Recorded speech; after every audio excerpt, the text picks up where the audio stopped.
प्रयागराज में आज पौष पूर्णिमा के मौके पर अमृत स्नान के साथ महाकुंभ का महापर्व प्रारंभ हो चुका है और इसके अलावा लाखों की संख्या में, लाखों की तादाद में श्रद्धालु महाकुंभ में पहुंच रहे हैं, दर्शन के लिए आस्था की डुबकी लगा रहे हैं और सनातन के सबसे बड़े पर्व में सम्मिलित होने के लिए पूरे विश्व से भी लोग वहां पर पहुंच रहे हैं। इन 10 तस्वीरों के जरिए आप समझने की कोशिश कीजिए, जिस सांस्कृतिक चेतना, जिस भाव की हम बात कर रहे हैं, उस भाव को आज लोग प्रयागराज में जी रहे हैं। प्रत्येक 12 वर्ष पर आयोजित होने वाले महाकुंभ का इस बार का आयोजन बहुत ज्यादा खास है और आस्था और आधुनिकता के संगम में सनातन का ये पर्व 55 दिनों तक चलेगा और इस दौरान कई अवसरों पर विशेष स्नान भी होंगे। आज अमृत स्नान से महाकुंभ की शुरुआत हो चुकी है और कल यानी मकर संक्रांति के दिन अखाड़ों के शाही स्नान भी प्रारंभ होंगे, जब अलग अलग परंपराओं से जुड़े अखाड़ों के साधु संत साधक संगम में शाही स्नान करेंगे।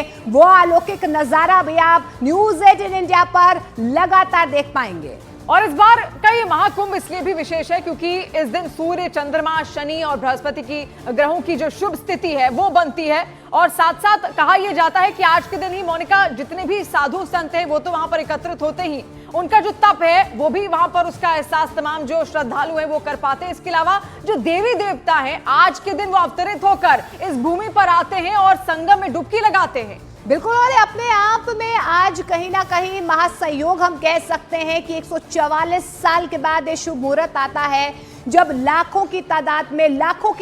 में लोग जो है आज संगम तट पर पहुंचते हैं, आस्था की डुबकी लगाते हैं और कहते हैं अपने कष्टों का निवारण यहीं से हो जाता है। लेकिन अमृत स्नान के विषय में कुछ जरूरी बातें भी आपको हम बता लेते हैं कि आज पहला अमृत स्नान हो रहा है, क्या इसकी महत्वता है वो भी आपको समझाने की हम कोशिश करते हैं। मोनिका, यहाँ पर ये बताना बहुत जरूरी है कि आखिर अमृत स्नान की क्या महत्ता है और लेकिन अभी 5 और अमृत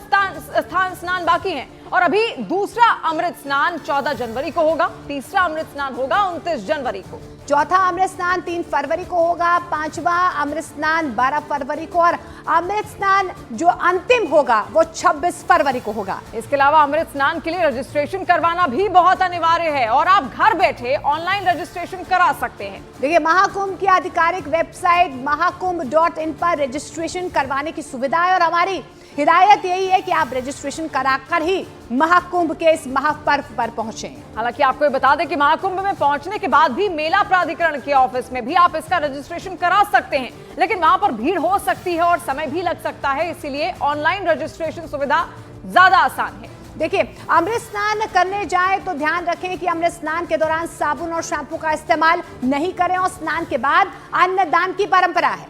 और दीपदान भी वहां पर उसका भी अपना महत्व है। कई लोगों को आपने देखा भी किस तरीके से दीपदान उनकी ओर से किया गया और मान्यता यह भी है कि संगम स्नान से पाप धुल जाते हैं।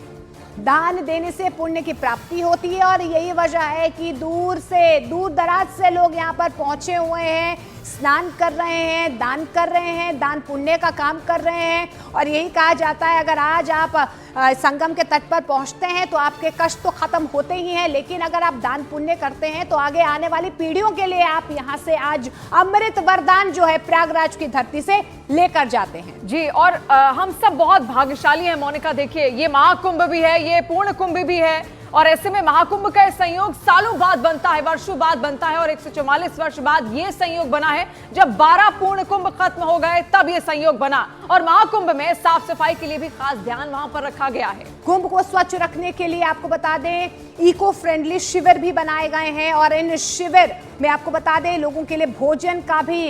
इंतजाम